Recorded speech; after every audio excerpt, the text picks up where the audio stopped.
¿Cómo usar el tiempo pasado en italiano? El pasado en italiano es un tiempo complejo. Entonces, al ser un tiempo complejo, necesita de dos partes para que funcione. Un auxiliar y un participio pasado. Hablemos del auxiliar. Siempre hay una confusión grande entre si usar auxiliar avere o auxiliar essere. Yo te pongo las cosas fáciles. Si el verbo que estás usando está dentro de esta lista, entonces usa auxiliar essere. Así de simple. Te pongo un ejemplo. Estoy usando el verbo andare. Entonces andare está en la lista. ¿Cuál es el auxiliar de andare? Essere. Ahora quiero usar el verbo comprare. ¿Comprare está en la lista? No. Entonces comprare usa auxiliar avere. Así, simple. Ya sabemos cómo determinar el auxiliar de cada verbo. Ahora trabajemos con el participio pasado. Para el participio pasado tengo que observar la terminación del verbo.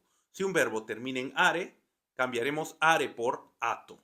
Por ejemplo, comprare, comprato. Si un verbo termina en ere, cambiaremos ere per uto.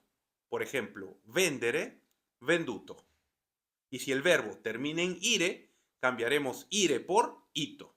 Por ejemplo, capire, capito. Una vez que tenemos determinado el auxiliar y el participio pasado, podríamos decir lui ha comprato una máquina. En este caso, ha sería el auxiliar y comprato sería el participio pasado. Ahora observa este ejemplo.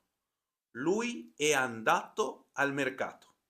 En este caso, podemos notar que se está usando el verbo andare, o sea que el auxiliar es essere. Entonces, en este caso, y solo cuando usamos el auxiliar essere, tenemos que tener en cuenta otro pequeño detalle. Por favor, atento. Si estamos usando el auxiliar essere, entonces la última vocal del participio pasado tiene que ir de acuerdo con el género y número del sujeto. ¿Ok? Ok, te pongo un ejemplo para que me entiendas. Yo usaría è andato cuando el sujeto es un singular masculino. Por ejemplo, si hablara de Mario. Yo voy a usar è andata cuando el sujeto es un singular femenino. Puedo estar hablando de María. Yo voy a usar sono andati cuando el sujeto es un plural masculino. Cuando puedo estar hablando de Mario y María. Y yo voy a usar sono andate cuando el sujeto es un plural femenino. Por ejemplo, podría estar hablando de Lucía y María.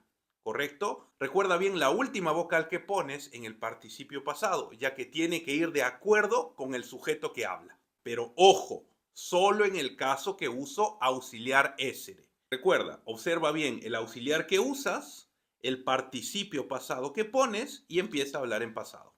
Nos vemos.